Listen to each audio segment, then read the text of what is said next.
So welcome everyone. I'm just pleased to see some of you who have seen before in previous webinars. Also welcome to people who haven't been to any of our webinars before. We're going to kick off with asking you to introduce yourself in the chat box. So find that chat box and type in who you are, where you're from, what you want to get out of today's session. Anything that's relevant about today's session that's pertinent to yourself.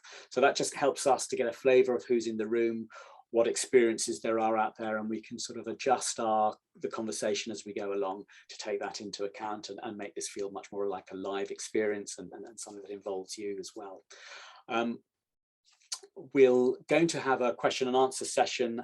No, we're not going to have a question and answer session. We're going to have a discussion today at the end. So there's plenty of time to open up the mic to all of you and get you involved. But equally, if something occurs to you at any point through today's webinar, don't feel shy to share it in the chat room. I'm sure there are a lot of us out there who are shy to share those thoughts. So if you have got the courage to share your thoughts, that would be really good. While you're just doing that, and I can see lots of you introducing yourself, so thank you. Let me introduce the speakers today. So I am Hans. I am director and founder at HdK. And if someone could share the next slide, please. Joining me are two very special colleagues here at HdK, and both Yannick and Phoebe have been with HdK a while, and they have developed their roles in the company in a way that a job title can't really pin down. But let me share Yannick Moth, who is our web support developer. He's also our technical lead on big projects, and has taken the lead on many of the things that we do here at HdK. So he's got a lot to share on website inclusion. And Phoebe is also joining us. Some of you who've seen previous webinars may notice that her job title has changed recently. She has been marketing manager. She's moving into more client relationship manager, but also has helped take the lead in some areas in terms of this topic of inclusion as well. So I'm very grateful for her being in this session here today. I should say also just maybe a plug that because she's changing her role, we do have a vacancy for a marketing manager, and we're advertising that on our website. So if you know someone who's looking for a role, please do point them in our direction. So that's today's speakers. Today's topic is about inclusion being a central priority for many of us working in the arts and non-profit sector. In today's webinar, we're going to look at the various considerations you may need to make, whether in your website or your social media presence, just to ensure that your digital marketing is reflective of this priority. So we've got three topics we're going to cover. I'm going to start off picking out some of the principles of inclusion and how these can be translated into digital marketing. Then Yannick is going to pick up how to audit your website's inclusion. And then Phoebe is going to take over and talk about auditing your digital marketing inclusion. And then we're going to try and bring that all together with an open discussion. And we've got a few questions that we're going to pose to you that will hopefully stimulate some conversation at the end. So please make sure you stick around for that as well. So a few caveats before we move on. So today we're focusing on marketing, as this is our area of expertise. So we don't profess to be experts on inclusion, and we're very much learning as we go along as well as we explore this area. Marketing inclusion requires a long-term consistent approach, and we've included links to a number of resources for further reading throughout, and encourage you to share those as well. And that said, the main thing you can do if this is a topic that's new for you to think about is just to make a start. We're going to look at some of the top line and immediate practical measures that you can take in today's session. So we'll share with you those shortly. I can hear another background noise from someone. Yeah, thank you. So in preparation for today's session, we carried out some desk research into how a number of other organisations in different industries define inclusion and inclusive marketing, just to get a better sense of the key principles to consider.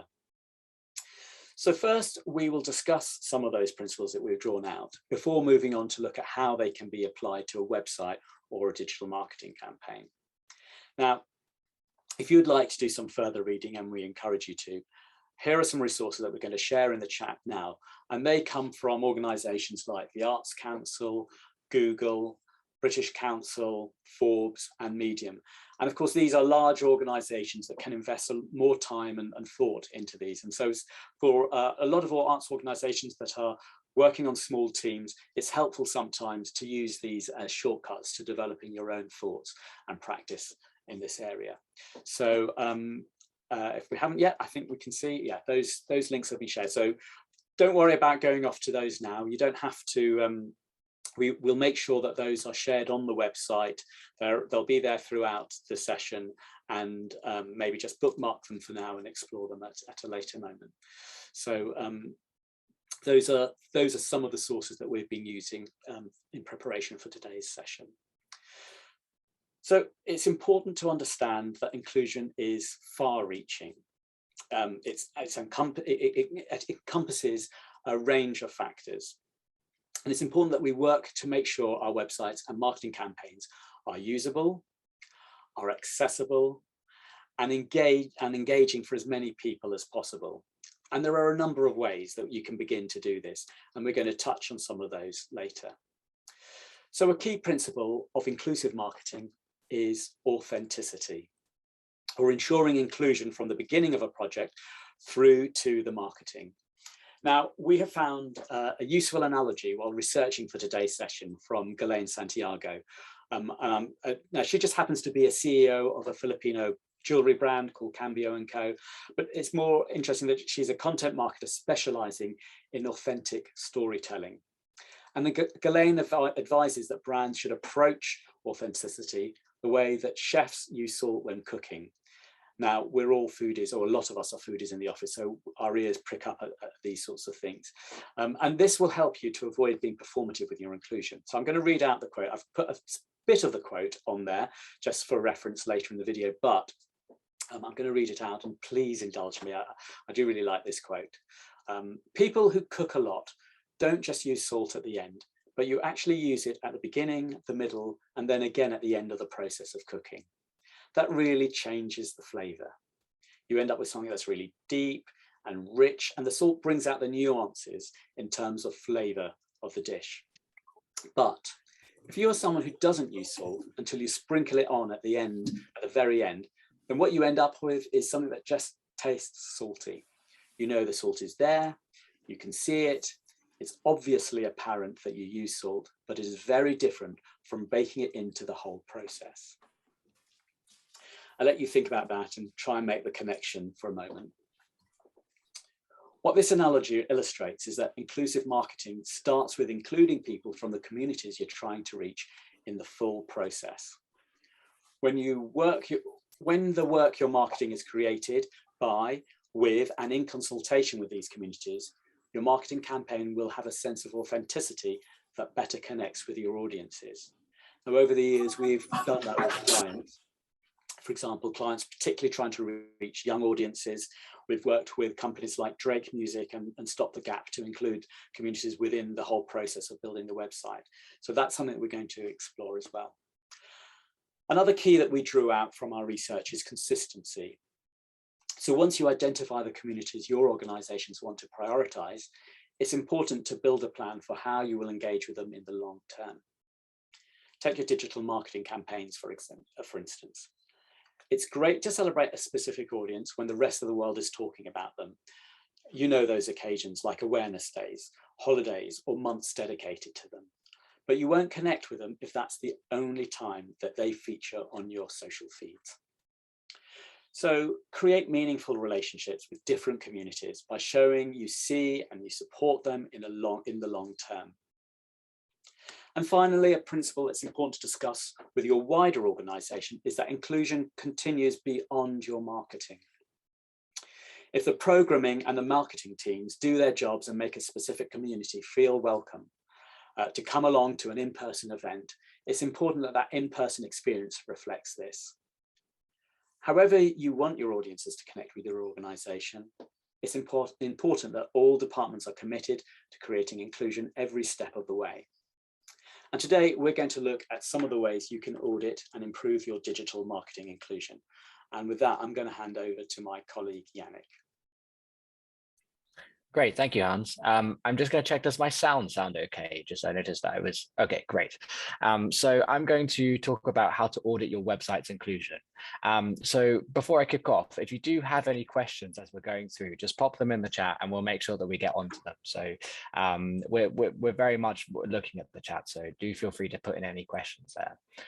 So with starting how to audit your website's inclusion, I thought it'd be a good idea to start off with using the lens of web accessibility. So I thought I'd start off with, what is web accessibility?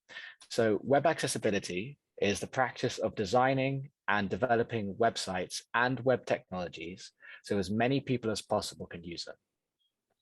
So people can specifically perceive, so understand, navigate, and interact with the web, and contribute to the web. So I think this is a great lens when we're when we're auditing our websites to use this. Can our users perceive? Can they contribute? Can they get involved with our work? And there's 3 areas that I want to cover today. So the 3 areas are user stories, content. I think Phoebe will be going in a little bit more depth about the tone and terminology, but I'm going to do a kind of top line light touch content, and then also some accessibility. So providing equitable or equality in terms of your website. And I'll go in a bit more detail when we get there. So starting off with user stories. So user stories is when we do this process when we're building a website. So at the very beginning, when we're building a foundation and we're thinking about structure, we're thinking about sitemap, and we're thinking about who we're building the website for and how they're going to be moving through the website. So a user story is where we create characters, let's say. So a teacher maybe wanted to get in contact with you to teach a class. A student wanting to book a class, a customer wanted to book for a specific event, or just someone wanting to get involved or find out how they can get involved in your organization. And what we do is we identify key audiences or key characters that are going to be moving through the website. And it's important that we have some sort of objective. So why would they want to come to your website? What do they want to do? So if it's a bit more about sales, and we're thinking about booking a class, but sometimes it's about spreading the message. How can they find out about your organization? How can they find out about their work? How do they move through your website? We'll use a tool. We use glue maps, but we'll use a visual tool just to visualize out a journey. So I'm just going to give 2 examples. So on the left, I've got something that says homepage, and it's got 2 strands. On the left, it says featured story, followed by link offsite for booking, and then checkout, call to action. And then it's got another strand that says browse all editorials, pick a post, and read a post. And the right image says homepage, and it's got 3 strands, and it's got featured story, then call to action. The second strand says browse all editorials, then pick a post and call to action, and finally call to action. So what we see here, the example I'm thinking is if, apologies. The example I'm thinking of here is if you have a specific event, a weekend event or a workshop going on, and it's linked to an editorial, it's linked to a shout out. How are you telling your users, how are they going to find out, how are they going to get involved in that event? So on the left, we only have one place for the call to action. So we have a homepage, and then we have the story, and then that links offsite to something like Eventbrite, and then they have to find the call to action there. So what we're talking about is burying the journey. So the journey is very specific. They have to follow a very specific line, and it's very hard for them to actually find out how to get involved. On the right-hand side, what we've done instead is I've put the call to action on the homepage. So we've got maybe a splash, maybe a pop-up, maybe something that's at the very top that says, we've got this going on, click this button to book. We've also got a story. Within the story, we've got a direct way to get straight to the booking without having to go off-site and find it again. And then as well, when we're browsing all editorials, we've got a way of finding how to get to that event. And here's where what we do is we create the objective. So I'm just going to go back to the previous slide. We create the objective. So what is the key audience? Is it a teacher? Is it a student? How are they going to find the information on your website? Are we making multiple avenues, or are we making it very difficult? Are we burying the content? And you want to make sure that you're creating multiple ways for them to get there, and also that it's a simple journey. So are you going A, B, C, or are you going A, F? Or even are you going A, B, C, D, E, F, G? You want to make it as simple as possible and very make sense along the way. Raf, our design creative lead, he always says there's something that really makes sense about walking from the kitchen to the living room to eat.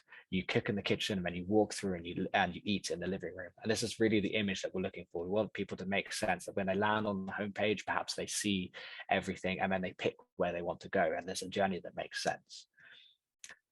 Part of that is I'm just going to go through to the next slide, is to do with the user interface and user experience. So this is really the terminology that you use. So for example, making sure that it makes sense to your audience. So if you're booking for an event, using terms like, if you've got a button, just use a term like book now. The action of clicking on that really tells you exactly what it's going to do. This is, sometimes you can have learn more, which that is maybe finding out more information about it. But if you want them to book, you really want them to tell them, you want to make sure that you're telling the story and really makes sense to your objective. So if you're wanting them to find out information, then maybe learn more is the term you want to use. If it's booking, then maybe book now is the term you want to use. It's really important how you use your terminology. Does it make sense to the journey? When they complete their objective, how do they get involved and find out more information about performances that are going on, perhaps? And it's really important to have a goal. You have the website there and you set it up for an objective, and you want to make sure that you reach that objective.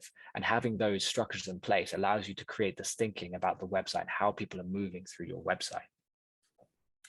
And it's really about inside that, the terminology you use, the imagery you use, your brand. That's where, what story do you want to tell as you're going along? So what terminology are you using? Another thing is that you may have audience specific language. So if you're working with a dance audience, for example, something like share your practice makes sense, as in that they will teach a class with you.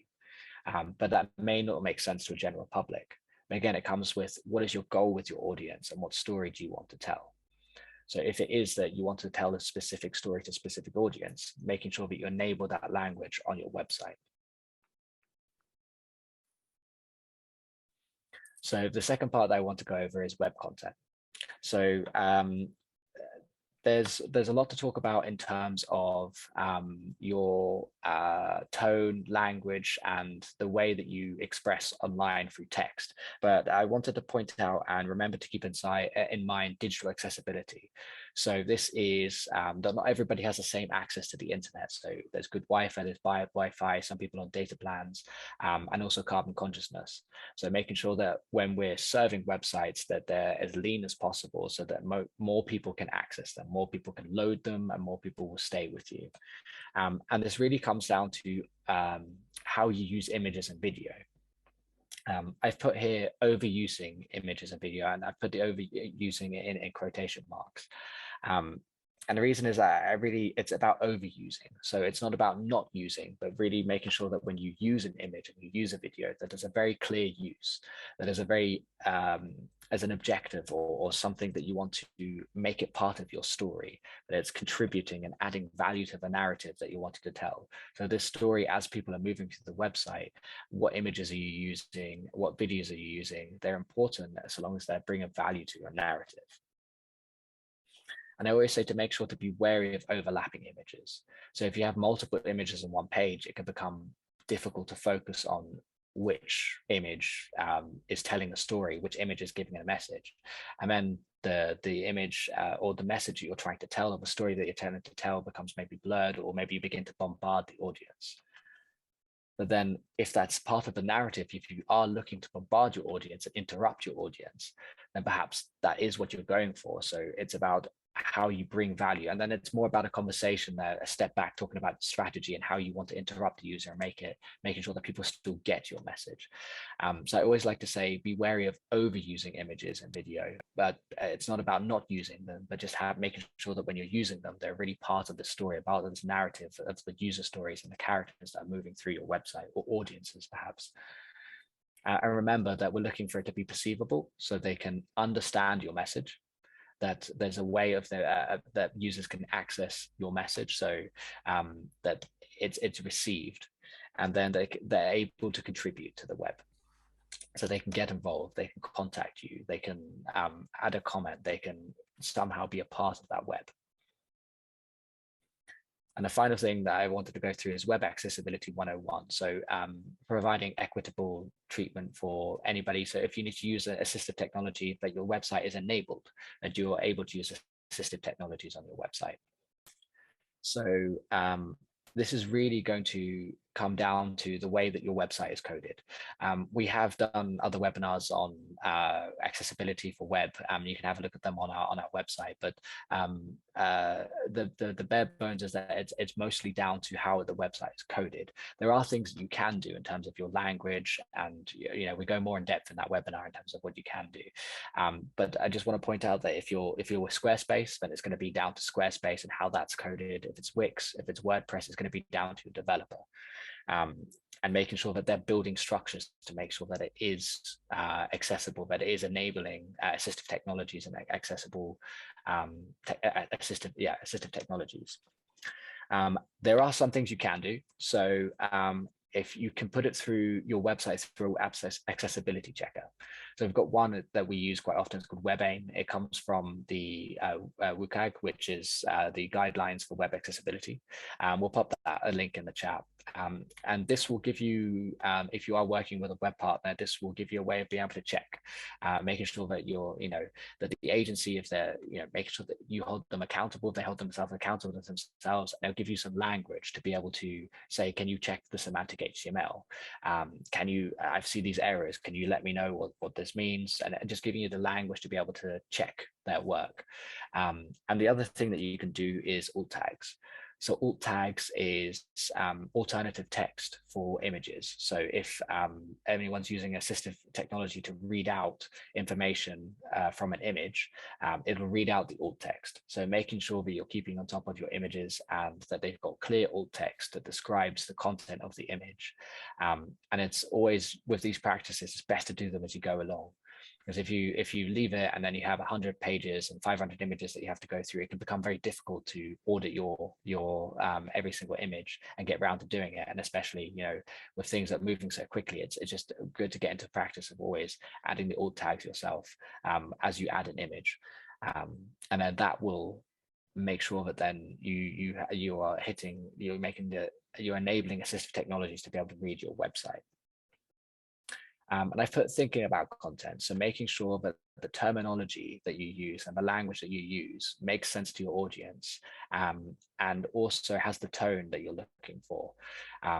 So this is about making sure that the message that you want to tell is apparent in what you're trying to say. So that you have very clear objectives with pieces of text, that the message that you're trying to say comes across. And it's always great if you have sense checking within your organization. I know Phoebe's going to go a bit more in depth with your language and terminology later with marketing.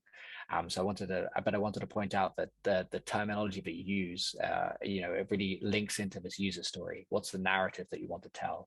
What's the objective? What's your audiences? And how are they moving through the website? What do they use in the website for? And where do you put that content? And where do you enable them to find out about your organization? So that was some points on web accessibility. If you do have any questions from that, do pop it into the chat, and we can go through. But we are having the discussion later, so if there are any questions come up, we can go through them in more detail. But what I'll do is I'll hand you over to Phoebe, who's going to talk about how to audit your digital marketing inclusion. Thank you, Yannick. So some of the ideas explored by Yannick can be directly applied to campaigns. But I'm going to move on to exploring some of the many ways that you can audit and improve your digital marketing campaigns inclusion.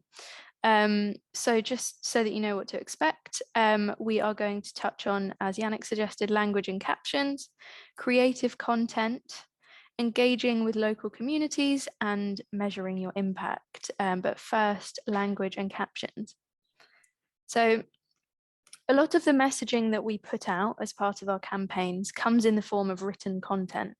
So how can we make sure that our language and captions are as inclusive as possible? So while accessibility is just a small part of inclusion, we find the Bureau of Internet Accessibility's definition of accessible language a very useful guide. And I'm going to pop the link to this in the chat now, just in case you want to explore that for yourself later.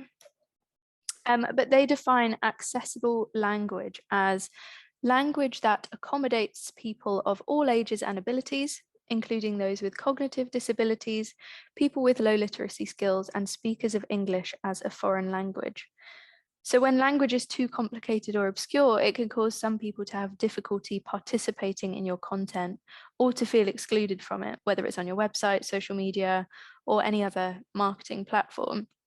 So accessible language seeks to make your content as inclusive as possible. And while this guide that we shared in the chat refers to accessible language for websites, it is really useful to use as a guide across the board. And a good way to audit your language is to create a simple checklist of accessibility and take a sample of your captions across all platforms to see if they pass your test. And this is adapted from the guidelines that we've shared. So number one, would this caption make sense if it was read aloud by an assistive reading program? Do you use any jargon that isn't commonly used?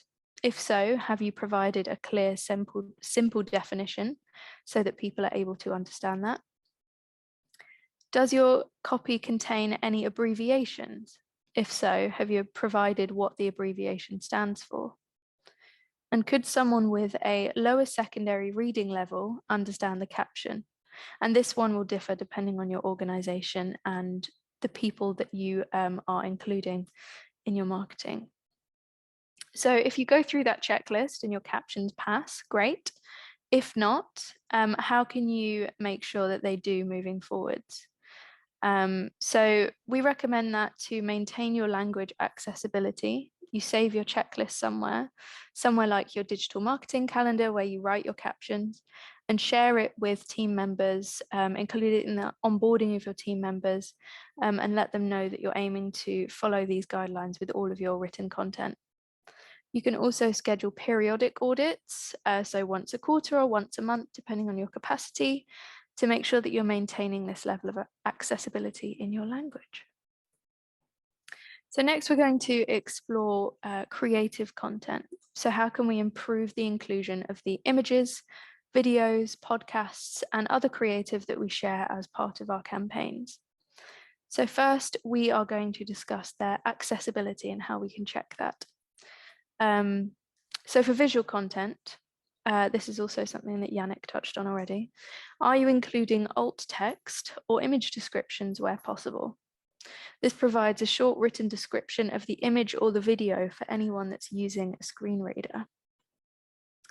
And in the, we've got the next slide up already, great. On the screen now is a quick guide by the University of Rochester on how to do this, how to add the alt text on 3 major social media platforms. And I'm just going to read these out. So for Twitter, you go to your profile, settings and privacy, go to the accessibility section and compose image descriptions there. On Instagram, Instagram actually adds automatic alt text using object recognition, but for more accuracy, you can create your own. So on the write a caption screen, you can click advanced settings and write alt text underneath the accessibility button. On Facebook, which also uses automatic alt text, you can write your own if you want to provide a better description. I realise I've just gone through a bit of information, so I'm just going to pause for a second. Okay, so if you're sharing videos, are you including subtitles or closed captioning? When you upload a video to YouTube, it automatically generates an SRT file of the subtitles, which is a common file used for sharing subtitles.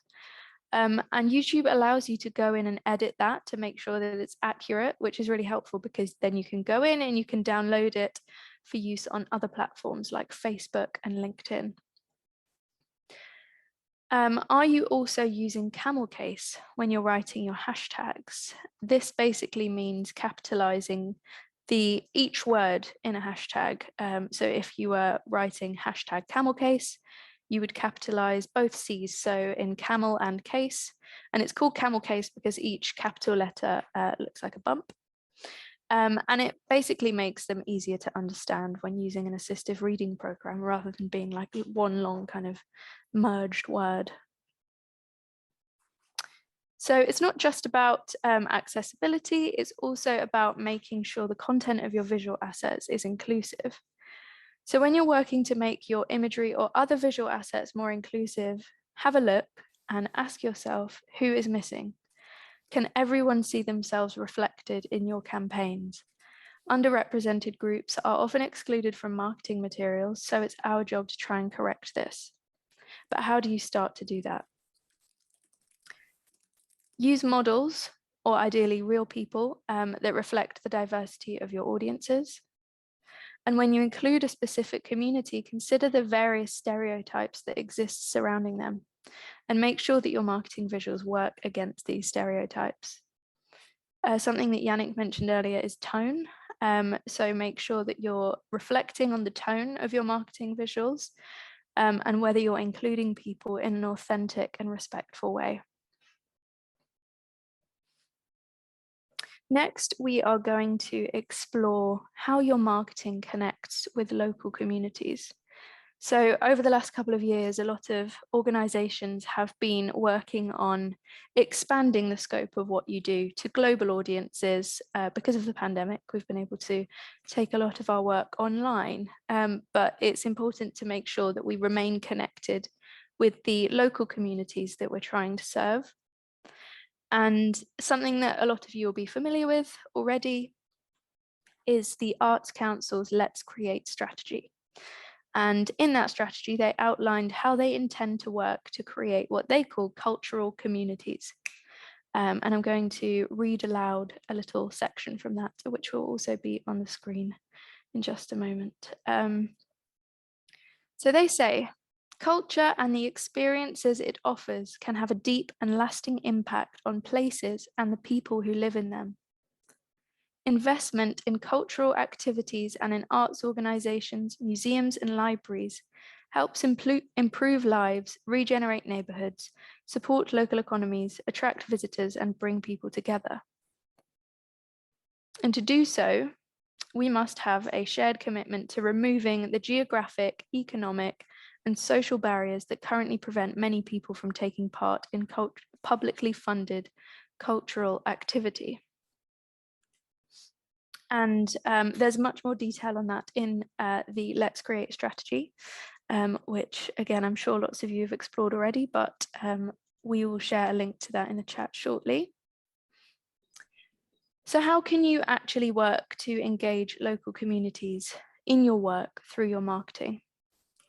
There are a number of ways that you can do this. First, you can collaborate with partners working in the local community. That's one of the most direct ways to reach audiences that you haven't previously. When we say partners, we mean community groups of all kinds, particularly non-arts groups, education partners, healthcare providers, and so on. So to do so, you can establish relationship with these groups to better understand the needs of these different corners of the community and how best to connect with them. Speak with the group's organizers or the group's marketing team about how you can support each other through the marketing that you put out. Try to understand the bigger purpose that they serve in the community and consider how your platform can help them achieve this and vice versa. So for instance, if they post about your upcoming show or exhibition, how can you support them in fulfilling their purpose in return? Is there beyond that opportunity for further collaboration? What learning, engagement, and participation opportunities might these communities benefit from? And I think sometimes it's easy for us to talk about the kind of theoretical side of these things. So I wanted to share a bit of a practical example of how that actually works when we are putting together a marketing campaign. So for example, last year we worked with Luca Silvestrini's Pro Team on a new piece en route, which centered around their local area, Woolwich, and bringing the community back together through dance after the pandemic. And I think Yannick is currently working to get a video up on screen to show the piece, and just to describe the video, which will be coming soon. It's the group of dancers, it's a promenade experience. They take audiences through Woolwich with live music, storytelling, and they go through lots of different areas. So the city, some natural areas on the common, and people are kind of engaging with each other through dance. So to engage the local community through the marketing campaign, we supported them in reaching out to a number of local community groups and invited their members along to open rehearsals and dance workshops. We also carried out a print distribution campaign targeting specific postcodes and local areas with flyers. As a result, the dance company were able to engage in person with local communities. And while doing so, they took the opportunity to speak to individuals from the community to gather their insights on the impact and meaning of dance to them and their lives. What we were able to do from that is share these insights on Pro Team's social media. So we shared photos of people, their direct quotes, and as a result, people in the community were not only able to feed into the work and engage in person, other members of the community were able to see themselves represented in the marketing campaign. So that's just one example of how you can engage local communities through more inclusive marketing. And in particular, I'm really interested in finding out a bit more about how you've been doing that kind of thing. So yeah, that would be good to hear at the discussion at the end. Finally, I'm just going to explore measuring your impact. So we all know that positive intention doesn't necessarily equal positive impact. So how can you actually measure the success of your digital marketing inclusion efforts? It seems simple, but ask your audiences. So let your audiences know that you're working to improve your inclusion and ask how they feel you're doing. And there are a number of ways that you can start to gather audience feedback. You can share a survey via your various platforms, or carry out platform-specific polls and ask questions that gather information on what platforms the audience member uses most, who they are and which communities they represent, where you're getting it right and where you're getting it wrong. You can then collate the feedback from your surveys or polls and use it to create an action plan. And because you've involved your audiences in the process, you can keep them updated on the outcomes. What are you going to do differently moving forwards? Being transparent in your efforts helps to show people that you're working to make sure that they feel included. And getting feedback from the communities you're trying to engage will be the most direct way of measuring your success. So that comes to the end of my section on auditing your digital marketing inclusion. So I'm going to hand over to Hans now. Thank you, Phoebe, and thank you for people who've started a conversation in the chat box. We'll try and pick up on some of those questions that you've already started posting. And I see there's a lot of expertise going through who's here today. I see there's a lot of expertise in the room already, and I'm looking forward to helping facilitate a discussion around some of these topics as well. So I wanted to see if anyone in the team can answer Angela Hughes's question, and there's also Meg in the room, and I'll introduce Meg in a little bit as well, about can anyone recommend we've got that question, but Sophie's one is, I have seen some people add image descriptions to Instagram captions themselves. Is it better to add image descriptions using the write all text feature instead? Now, I don't know the answer to that, but I don't know if any of the team know the answer to that at the moment. Yeah, I can take that one. It's a great question, Sophie. And there's a few answers in the room as well. So if anybody has a different answer, do feel free to put in the chat as well. So alt text, to kind of make it very make the containers very clear.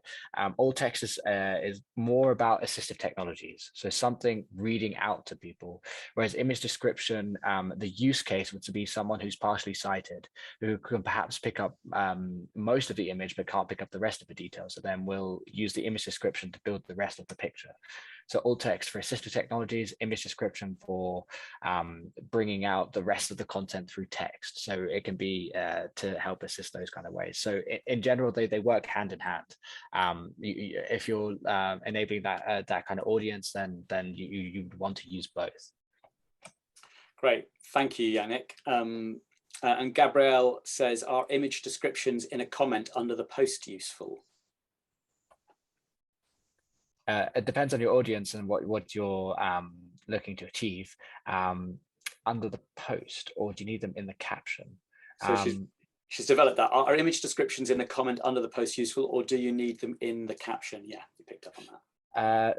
I think in general, so long as you see it and it's easy to get to and the information is clear and the context is clear, then that's the objective that you're going for. So what I've seen sometimes is I'm putting my hand up above my forehead. I've seen an image where my hand is, and I've seen alt text perhaps down here, and the relationship between the space is not so clear. So it's not clear that this alt text down, I'm waving my hand down in the left-hand corner, is related to the image. Whereas if they're closer together, it makes very much sense that they're contextually together. And sometimes what can happen is that when we've done user testing sessions, that people will read the wrong thing, thinking that that's the image description because it's closer to the image. So as much as possible, you want to have the relationship very clear, that they're very close together, but perhaps someone from marketing may have a more specific social media answer. So I believe it's better to actually put the description in the caption rather than in the comments for people using screen readers. Yeah. Thank you. And then maybe for anyone who can't, I'll just read out another discussion that went on. So Angela also asks, can anyone recommend a social media scheduler that includes space for alt text? And Sophie Armand responded, you can schedule alt text for Instagram in Creator Studios. And Jacob answered, I don't know how you say this, SKED or SKED. Thank you. Allows you to add alt text to schedule images across platforms. So yeah, and then Gabrielle is saying Hootsuite allows you to add alt text for Twitter and Facebook. So thank you for sharing the answers. We knew there was a lot of experience in here, and as I said, we don't count ourselves as the experts here, so it's great to bring your expertise in. Olo is another one that allows alt text. So there's a few options there. I want to open up the discussion now, and we've and here, do feel free to speak, to switch off your mute if you want to contribute and say what you want to say, or switch on your camera as well. So we've got 3 sort of questions to stimulate a discussion, and I'm going to get those up onto the screen now. So first one is, what are some of the challenges you have faced or are currently facing in improving your digital marketing inclusion? So that's the first discussion point. Second one is, what solutions or resources have you found helpful in your inclusion efforts? And if you remember, we shared a handful of those at the beginning. Maybe throughout this discussion, you've been prompted by others. So please feel free to contribute to the discussion with sharing some of those. And the last one is, what are the successes you have seen? So are there other case studies like Phoebe shared the en route one from Protein Dance? Are there good case studies out there that maybe will illustrate some of these things that you can share with the rest of the group here? So there's quite a few of you here today, so hopefully we can open up that discussion. So as I said, if anyone wants to sort of just jump in, if anyone's got anything to say, either put it in the chat and I'll bring you into the group, or just switch yourself off mute and throw and contribute. So yeah, has anyone got anything to pick up on any of those three topics that are there on the screen just now? And I know it's always hard to be the first one, so I'll give you a few moments just to think if there's anything that you want to say. Well, I'll share a little web app. Thanks, Jake.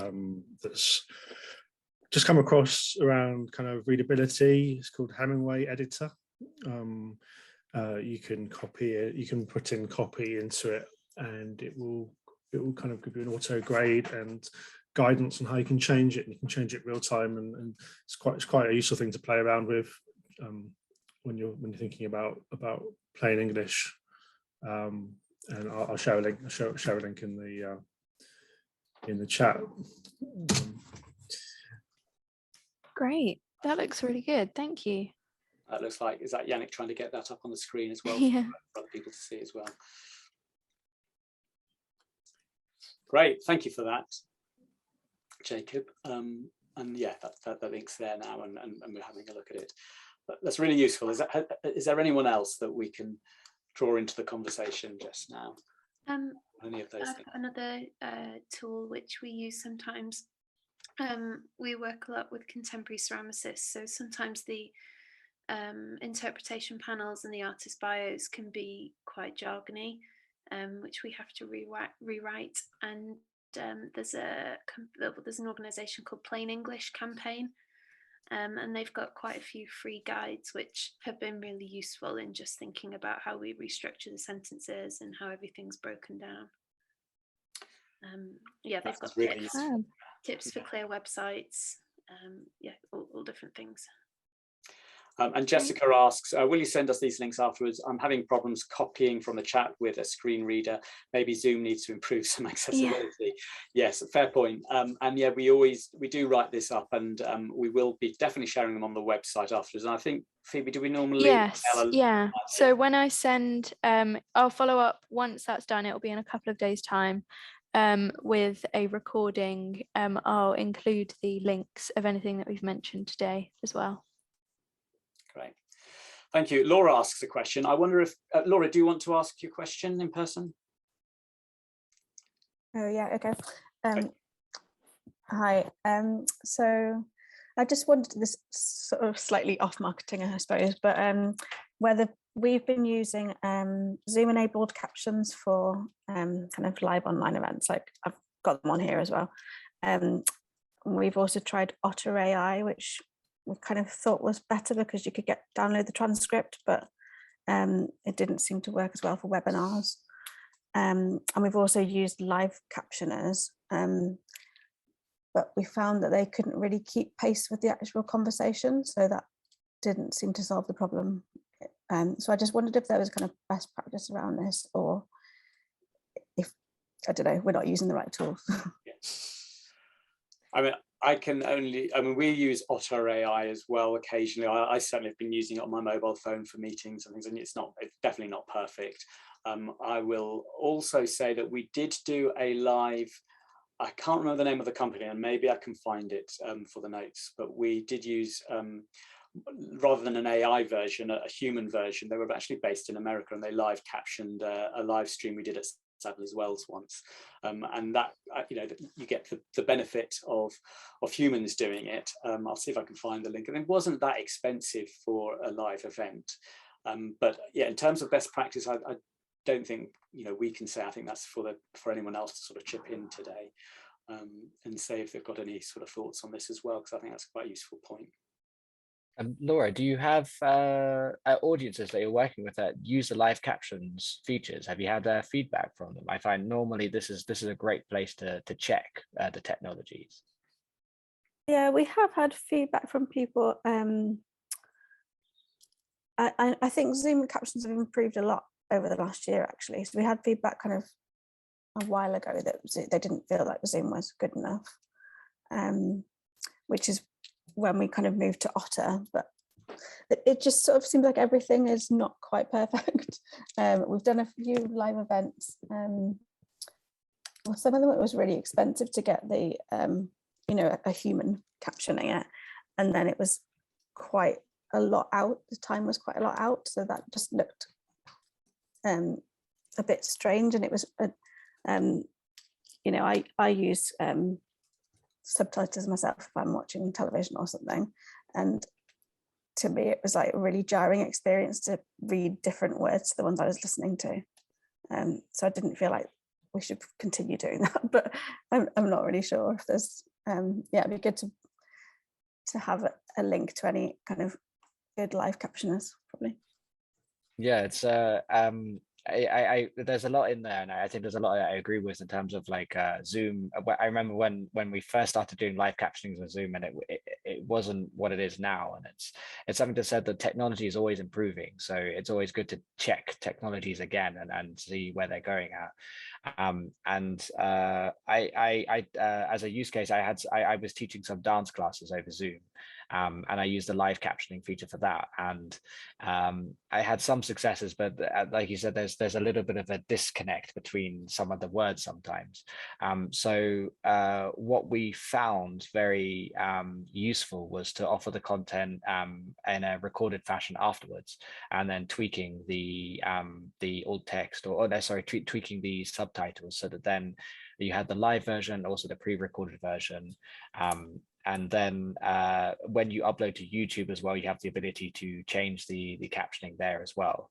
And then the thing that we're trying to do is as technologists are always trying to push forward how good technology is getting. And if we look at stuff like Google Assistant, it's good, and it's we're wanting to get that to be in the live zone. So it's kind of like a watch this space for the best solution out there.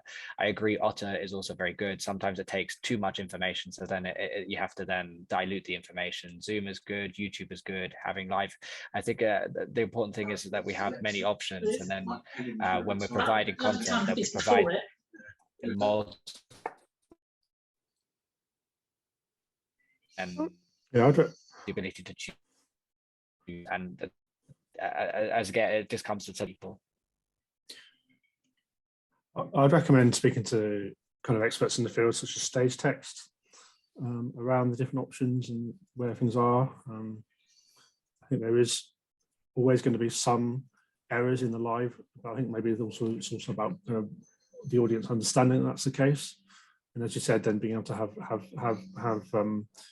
because at the end of the day, there's technology, there's human error. I think people being able to understand that that's going to be the case, and that maybe there'll be often with a professional service that there'll be the ability to have the edited transcript afterwards as well. Thank you. Angela has also recommended in the chat Claire Hill, who I believe does that, is a kind of individual who does that real time, which is great. Thank you. But I'm conscious of the time, and always want to try and keep these under the hour. So thank you again for your contributions just then. It was really helpful to get that and get your thoughts as well on some of those topics. I've got 3 more slides that I want to share. 2 of them are pretty standard, and one of them is about a favour we want to ask you. The first one, if we can move on to the upcoming webinars one. Yesterday, we added some more webinars to our website. We've got a few more to add before the end of the year, more web-themed ones, but these are more sort of social marketing and content ones that are already up, and you can already register and bookmark or put it in your calendar for now.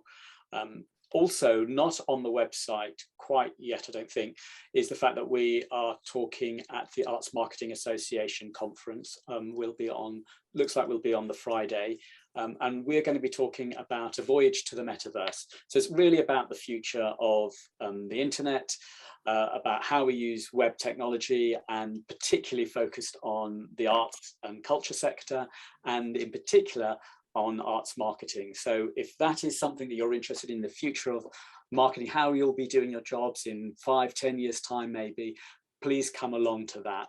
At the AMA conference, it will be myself and Yannick speaking, but also along at the conference will be Phoebe. And if Meg's got her camera on and wants to just wave and say hello quickly, Meg will also be there. So do look out for us if you're going to be there. We'd love to continue this conversation or one of the other conversations that we're doing webinars on with you in person. Great opportunity.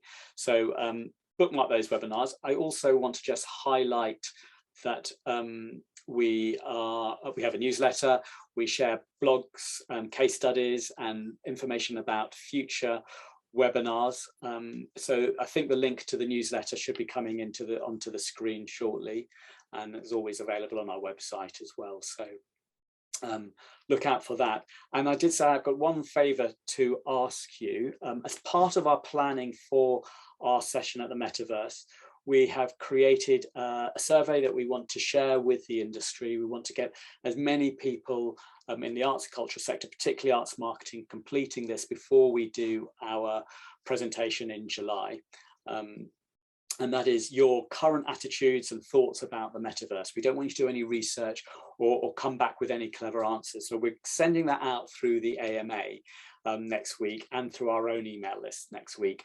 But as you are a smaller group, if you like, we're looking to road test that survey this week. So if we can get the next slide up, and I think the link to the survey should be coming into the chat shortly. If you've got some time now, we would love you to complete the survey. It's about, I think it's about 14 questions. It should take somewhere between 5 and 10 minutes. Interesting topic. I think people have filled it out, maybe didn't know much about it, but learned a little bit about by answering the questions throughout. As I said, we're just road testing it this week.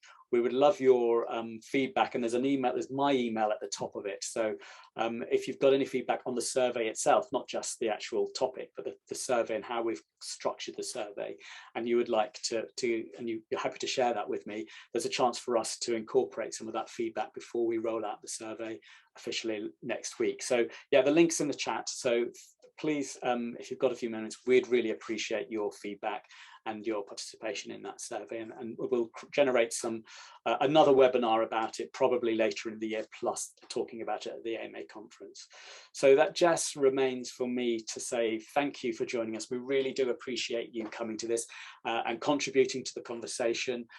As I said, it's not just, we learn from these opportunities as much as we hope that you do as well. So thank you for joining us. I would love you, and I forgot to ask for you to do this earlier, just if you've got any feedback as well on this webinar, we would love to see that in the chat room.